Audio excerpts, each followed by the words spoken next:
We need to talk about something very sensitive. Okay, what's that? AustinShow abandoned an old confused woman at the airport. Okay. Look, all right. I flew in from Los Angeles yesterday. We're just getting started here.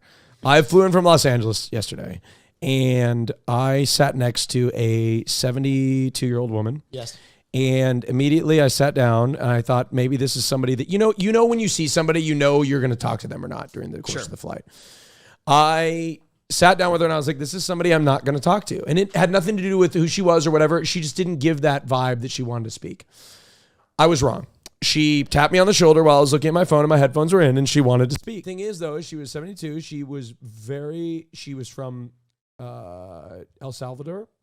She didn't speak any very little English. Yeah. Very little English. And I, for some reason, decided that I told her I spoke Spanish. What? Why? Well, I told her I spoke Spanish, but a little bit, and only took 7 years. But she took this Only 7 which years. is true. It's true. It's not a lie. She says, Can you speak Spanish at all? Yeah, sí. Estudié español por 7 años. Estudié español por 7 años. ¿Sí? Sí, está bien. Mauricio. Hola, soy Dora. Habla conmigo. Bien. Oh my God. Estamos en el podcast. He just destroyed you with one question. Yeah, he What asked do you a wanna do? question. Or what are we doing? Anyway, so I was sitting there next to the Being a pathological wonderful liar. woman, and she decided that, and I told her that I didn't speak English, or excuse me, I speak very good English. Oh, hello. All right.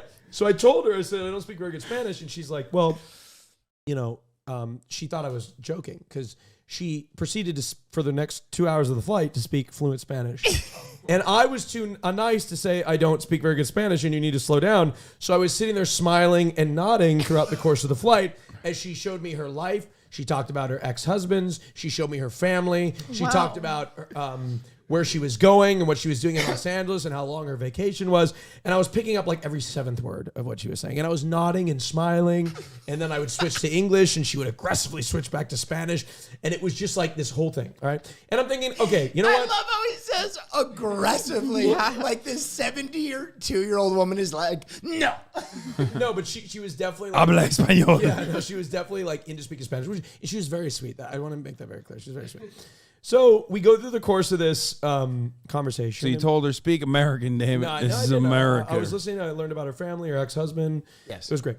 So she was also a nervous flyer. So I was like trying to comfort her in Spanish somehow. It was very difficult. And anyway, so this it gets worse. Oh, God. Yeah. So the language barrier was fine. I was about to part ways. And then I learned, oh my God, she's like, I don't know where baggage claim is. And I'm like, hey, I'm an expert. I need to help you get to baggage claim.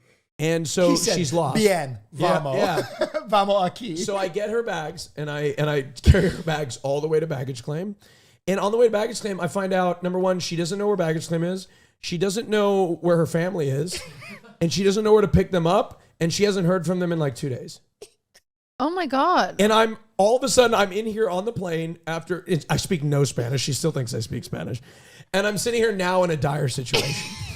Because she is like completely like confused and I'm trying to help in Spanish and it's not working. And I end up helping her with her bags.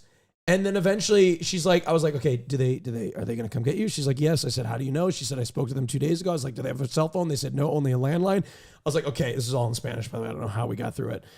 But then finally I'm just like, okay, I get her bags and I'm like, and I look out to the sea of cars.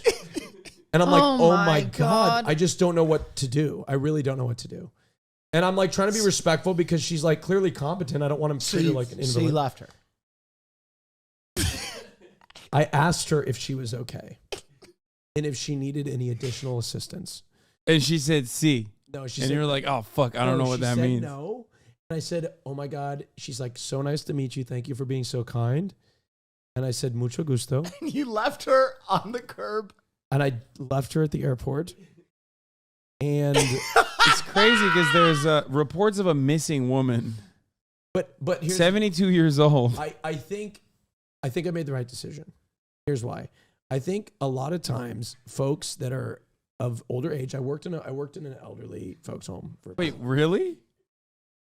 I'm trying to look at myself. I worked in a place where there were, and I think one of the biggest things is you don't want to like make them seem like they're. You don't want to infantilize them. Exactly. And they're not. She was a grown woman. She could fend for herself. Without a lick of English speaking She ability. spoke a better English than I'm giving her credit for. She spoke like broken English.